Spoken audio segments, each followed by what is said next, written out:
Hello dear friends, कैसे हैं आप सब लोग। पेट परीक्षा के लिए अब मात्र 30 दिन रह गए हैं। अब इन 30 दिनों को कैसे हम यूटिलाइज़ करें, कैसे इनका उपयोगिता सिद्ध करें। तो ज़्यादा समय लेते हुए ना हम सीधे चर्चा पे आते हैं। कैसे अभी भी 85 नंबर स्कोर किया जा सकता है अंतिम 30 दिन में। यदि आप पहले से प्रतियोगी छात्र रहे हैं तो यह आपके लिए बहुत बड़ी बात नहीं है। जैसा कि पेट सिलेबस है उसको आप दो भागों में डिवाइड कर लें। एक तो जो कोर जीएस होता है, कोर जीएस मतलब परंपरागत जीएस, जो लेंदी है, बड़ा है। हालांकि टॉपिक वाइज है तो बहुत बड़ा तो नहीं है, लेकिन अगर आपने अभी तक नहीं पढ़ा है तो आप केवल लूसेंट से इनको देख लीजिए। भारतीय इतिहास में जो हैं थोड़े थोड़े वन लाइनर देख लीजिए, राष्ट्रीय आंदोलन देख लीजिए, भूगोल, और यहाँ से फिर आप अर्थव्यवस्था, भारतीय संविधान एवं लोक प्रशासन देख लीजिए, सामान्य विज्ञान, ये सब मिल करके करीब 30 नंबर हो जाते हैं। 30 नंबर हो जाते हैं, लेकिन इनका सिलेबस थोड़ा सा टिपिकल भी है, लेंदी भी है और डीप में पढ़ना पड़ेगा। हालांकि प्रश्न जो आएंगे बहुत डीप में नहीं पूछे जाएंगे, बेसिक प्रश्न होंगे। और यहाँ से 30 प्रश्न में ज़्यादा समय देना बहुत उचित नहीं है। आप इन जो 6 टॉपिक है, इन 6 टॉपिक्स को दो दो दिन दे दीजिए, यानी 12 दिन। 2 दिन इतिहास को दे दीजिए, 2 दिन राष्ट्रीय आंदोलन को, 2 दिन भूगोल को, और 2 दिन ही अर्थव्यवस्था को, और 2 दिन संविधान एवं लोक प्रशासन को। 2 दिन सामान्य विज्ञान केवल लूसेंट से पढ़ना है, लूसेंट से पढ़ना है, या जो भी आपके पास वन लाइनर किरण की बुक अगर मिल जाए तो वो भी बहुत अच्छी है, उनको देना है। बकाया जो भी समय देना है, अगर आप गणित के छात्र हैं तो आप गणित में समय दें। अगर गणित के छात्र नहीं रहे तो गणित में बिल्कुल समय देने की ज़रूरत नहीं है। 30 नंबर यहाँ से दे दें 2-2 दिन, और उसके बाद 2-2 घंटे उनको देना है 15 दिन, ठीक है। सामान्य हिंदी ये 5 प्रश्न, ये आप आराम से कंप्लीट कर सकते हैं 2 से 3 दिनों में, अगर आप पढ़ लेंगे। आपके पास कोई बुक है, चाहे तो वो पीएन पांडे सर की हो, हरदेव बाहरी सर की हो, या तो मैं तो कहता हूँ सबसे अच्छी बात है आदित्य पब्लिकेशन की एक पतली सी किताब आती है, उसमें से आप ये देख लेंगे। अंग्रेजी आप देख लेंगे, अनसीन पैसेज आते हैं, आपसे हो जाएगा। रीजनिंग आप आराम से कर लेंगे 5 प्रश्न, इन केवल प्रैक्टिस करने की ज़रूरत है। समसामयिकी 10 प्रश्न आते हैं, ये भी कंप्लीट कर लेंगे।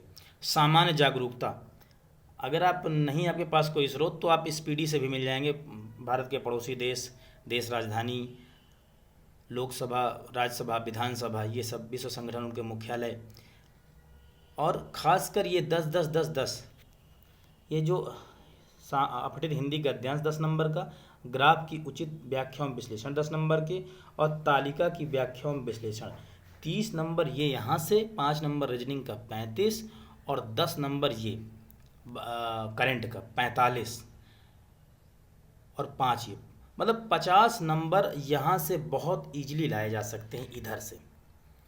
तो ये जो 50 नंबर है, 50 नंबर में एक बार देख लें आप, यानी कि topic number 13, topic number 14, topic number 15, सबसे नीचे 10-10-10, 30 नंबर ये, और 10 नंबर का करंट अफेयर, और 10 नंबर का सामान्य जागरूकता। ये 50 नंबर आप बहुत आराम से तैयार कर सकते हैं। और 5 नंबर की हिंदी 55, और 5 ये 60 नंबर इधर से। 60 में आप, मेरे हिसाब से करंट के 1-2 क्वेश्चन मिस हो सकते हैं आपसे, 60 में 52-53 नंबर आप इधर से ला सकते हैं। 20-25 नंबर उधर से अगर ले आए दूसरे पार्ट से, यहाँ से, तो मैं कहता हूँ कि मेरे हिसाब से आपका एक बहुत ही बेहतरीन स्कोर हो जाएगा यदि आप 30 दिन ही पढ़ते हैं। तो कहने का मतलब ये है कि 30 दिन आपको लगातार 2-2 घंटे इनमें देना है। समय देख लीजिए, ये इनमें देना है। 12 दिन तो केवल इसी में देना है, 2-2 दिन करके, और फिर उसके बाद में 2-2 घंटे देने हैं।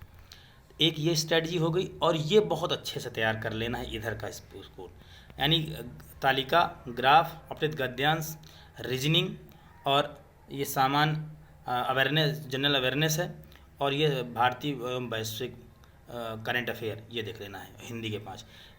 अगर ऐसे पढ़ लेते हैं तो मुझे लगता है कि आपके समस्त टॉपिक कंप्लीट हो जाएंगे अभी भी, और एक आप अच्छी स्थिति में होंगे। मेरे हिसाब से आप 80-85 के बीच में अच्छे से स्कोर कर सकते हैं। लेकिन हाँ, आज से ही पढ़ना पड़ेगा। इससे जलवायु परिवर्तन, पर्यावरण, पुरस्कार एवं विजेता से प्रश्न आने आना है। प्रसिद्ध पुस्तकें एवं लेखक यहाँ से आने हैं। भारतीय अनुसंधान संगठन देख लीजिए, भारत एवं विश्व के खेल देख लीजिए, भारत की कला संस्कृति देख लीजिए। तो यहाँ से आपको प्रश्न मिल जाने चाहिए मेरे हिसाब से। हिंदी 15 नंबर की आएगी, 15 में कम से कम 13-14 करें। मैं तो कहता हूँ 15 में 15 करें। रीजनिंग एक भी क्वेश्चन गलत नहीं होने चाहिए। और जो ये 20 नंबर के ग्राफ और तालिका है, इजी होता है, प्रैक्टिस मांगता है। जितना प्रैक्टिस कर लेंगे 25 नंबर तो आपके कहीं नहीं गए हैं रीजनिंग और ये मिला करके, ठीक। तो एक अच्छा खासा यहाँ से आपका स्कोर हो सकता है। तो मैं उम्मीद करता हूँ कि आपको ये वीडियो पसंद आया होगा। लाइक से सब्सक्राइब भी कर दें और जितना ज़्यादा से ज़्यादा हो जाए पहुँचे। कुल मिलाकर के जो पार्ट बी है, यानी टॉपिक नंबर 8 से लेकर के 15, इनको बहुत अच्छे से आप पढ़ लीजिए। यकीन मानिए कम से कम 80 से 85 नंबर आप जरूर लाएंगे। ये मेरा अपना खुद का अनुभव रहा है परीक्षाओं में, पेट परीक्षा में। और 85 नंबर आज से ही लग जाइए। कम से कम 2 दिन केवल उन्हीं में दे दीजिए, 2 दिन आज से डिवाइड कर लीजिए कि 2 दिन हमको हिस्ट्री पढ़नी है। तो मेरे हिसाब से अगर आपके पास लूसेंट ही छान देते हैं तो एक भी तथ्य बाहर नहीं जाएगा। प्रतियोगी छात्र आप रहे हैं पहले से भी, तो बहुत अच्छा 85 से कम आपके नंबर नहीं आने वाले हैं। मैं कल आपको बता दूंगा एक वीडियो बना करके कि कैसे इन सब्जेक्टों को कैसे पढ़ें, ठीक है। हालांकि मेरा एक स्ट्रेटजी वीडियो सामान्य अध्ययन के अंतर्गत भारतीय राष्ट्रीय आंदोलन कैसे पढ़ें वहाँ पे है, आप देख लीजिएगा। लेकिन अब समय ज़्यादा नहीं है, तो लाइक सब्सक्राइब करते रहें और चैनल पर स्नेह व विश्वास बनाए रहें। धन्यवाद।